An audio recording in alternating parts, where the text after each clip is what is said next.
فريق أمامنا هو نيكو ويليامز. Chance now. Lovely effort. Lovely touch there from Nico Williams. He'll go for the strike. Williams, that'll do it.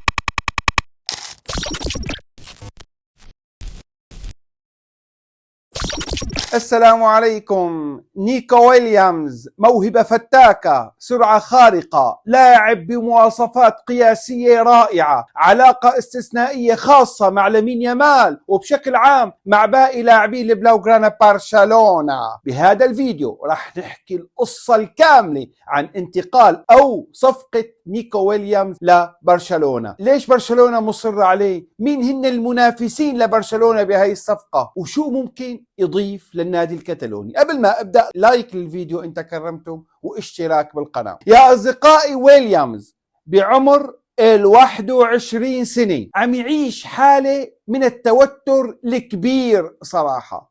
اللاعب بده برشلونة، اللاعب بده يلعب بالنادي الكتالوني. اذا بتحلل انت شخصية نيكو ويليامز بتلاقي انه بيقول لك انا انسب نادي العب فيه هو برشلونة. ليش روح على البايرن؟ ليش روح على تشيلسي او ارسنال؟ ليش طالما انا عم العب بنادي هو بده ياني، وبنادي يعتبر من افضل اندية العالم، وبين اهلي ورفقاتي بالمنتخب الاسباني، فليش لحتى بعد وروح واجي طالما انا بدي برشلونة؟ هي الحالة اللي عم يمر فيها نيكو ويليامز. برشلونة عم يضغط صراحة لياخذ هذا اللاعب، لكن إذا منحلل الأمور شوي بنشوف شغلة، إنه برشلونة يا أصدقائي العام الماضي نيكو ويليامز هو رفض الانتقال، فبرشلونة هاي السنة كان عم ينتظر إنه نيكو ويليامز يعلن إنه أنا بدي أروح لبرشلونة، ولذلك وكيل أعماله اجتمع مع ديكو المدير الرياضي لنادي برشلونة في برشلونة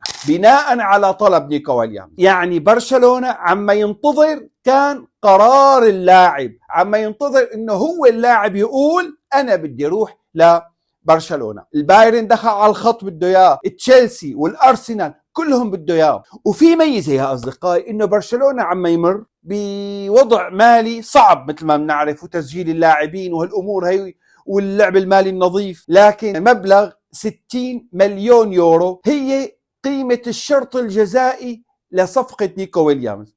وأنا برأيي مبلغ صغير قياسا لإمكانيات اللاعب، يعني غير لاعبين بنفس المستوى بيوصل سعره لل100 وال150 مليون يورو، ولذلك الصفقة راح تكون رائعة لبرشلونة. يا أصدقائي، وإذا حكينا عن الأمور الفنية لهذا اللاعب منشوف إنه هذا اللاعب سريع مهاري قدم قوية، رح يساعد برشلونة بفتح الملعب أكثر.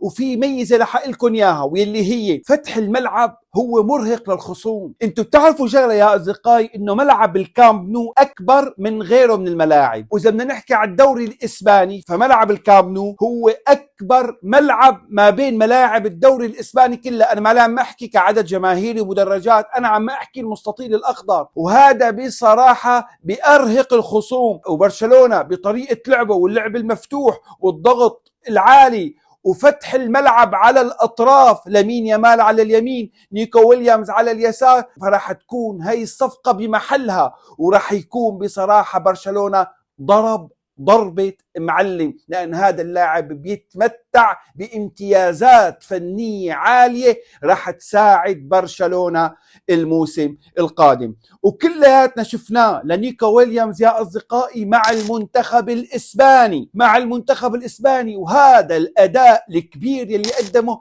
رفقة باقي اللاعبين. أحد الميزات لهي الصفقة اللي هي إنه له علاقة رائعة وكبيرة مع لامين يامال خاصة، ومع باقي لاعبين برشلونة، إن كان فيرمين لوبيز أو غافي أو بيدري أو أولمو أو بالدي، فاللاعبين كلهم بيلعبوا بالمنتخب الإسباني وهو لاعب بالمنتخب الإسباني، ولذلك هي ميزة لصالحه ما لها ضده، هي ميزة بتساعده. يعني نتخيل إنه جناحين نادي برشلونة هن نفسهم جناحين المنتخب الإسباني، وهذا بيساعد كتير يا أصدقائي. يعني وقت التوقف الدولي عم يلعبوا مع بعض مع ناديهم وعم يلعبوا مع بعض بالمنتخب، وهي شغلة كبيرة صراحة. قلة من اللاعبين يلي ممكن تكون هالميزة عندهم. وأمر تاني لازم نحكي فيه، ونأكد انه برشلونة بحاجة لهي الصفقة. لحق لكم شو هو الامر، هو الاصابات والغيابات اللي عم يتعرض لها برشلونة او اي فريق، بس طالما نحن عم نحكي على برشلونة فبرشلونة بحاجة هذا اللاعب كجناح. ممكن لامين يامال يغيب،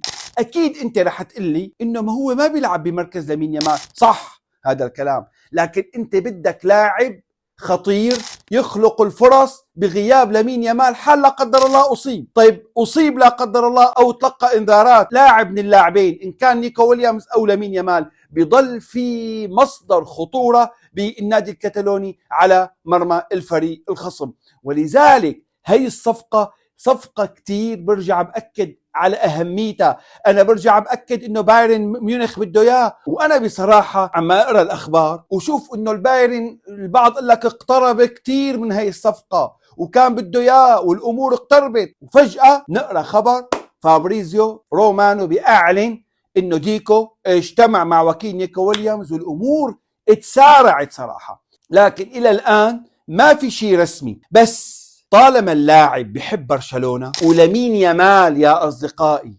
بينشر مباشرة صورة ستوري على حسابه على الانستغرام هو ونيكو ويليامز، يعني كأنه الأمور محضرة ومجهزة إنه نيكو ويليامز يكون لاعب لبرشلونة. وفي أخبار عم تقول إنه هانز فليك مدرب النادي الكتالوني اتصل هاتفيا بنيكو ويليامز وشرح له المشروع بالكامل، حكى له كل شيء. نيكو ويليامز مباشرة أعطى موافقته، علما إنه أتلتيك بلباو عرض عليه يرفع له راتبه ويكون راتبه أعلى راتب بتاريخ النادي. ومع هيك في خبر أنا سمعته مع نهاية الموسم صراحة إنه إرنستو فالفيردي مدرب أتلتيك بلباو هو اللي نصحه لنيكو ويليامز إنه يروح على برشلونة.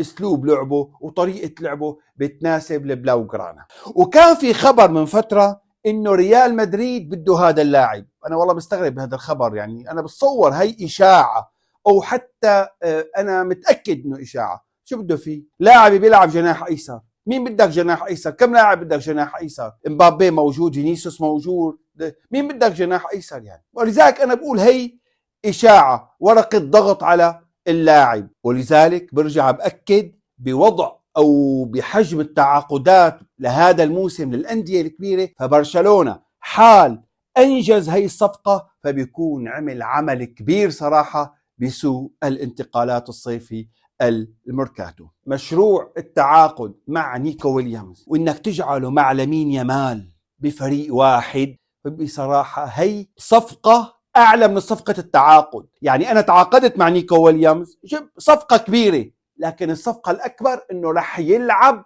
مع لامين يامال الموسم والمواسم القادمة. وما بدنا ننسى شغلة، إنه نيكو ويليامز رح يفيد برشلونة لسنوات قادمة طويلة، لأن اللاعب لسه بعمر 21 سنة. البعض قال لك رح ترجع تتكرر ثنائية ميسي ونيمار، بعض بلش يصرح ويشبه. خلينا من التصريحات وخلينا من التشبيهات نتركها مع جنب، لكل لاعب مستوى ولكل لاعب اسلوب. صراحة هيدا واقع الحال، ميسي شيء ولامين يامال شيء، نيمار شيء، ونيكو ويليامز شيء تاني. خلينا نبعد عن المقارنات، خلينا نبعد عن التشبيهات. لكن حال برشلونة اتعاقد مع لامين يامال فهو بصراحة حل مشكلة كبيرة من الناحية الهجومية، من ناحية الإصابات، من ناحية الغيابات، وعمل وجه انذار شديد للخصوم، للأندية الأوروبية، للأندية الإسبانية، وعلى رأس المرنجة مدريد، إنه برشلونة العام القادم رح يكون هجومه هجوم فتاك صراحة. خلونا نتخيل لامين يامال على اليمين، نيكو ويليامز على اليسار، وراهم رافينيا وبيدري وفرانكي ديونغ، وقدامهم ليفاندوفسكي. أنا بتصور رح يكون فريق طحن هجومي، رح يكون فريق صراحة مدمر هجوميا. انتو شو رأيكم أصدقائي إن تمت هاي الصفقة؟ انتو شو رأيكم كيف رح يكون أداؤه مع برشلونة؟ كيف رح يفيد برشلونة؟ كل هذا عم أنتظر تعليقاتكم. دمتم في أمان الله، السلام عليكم.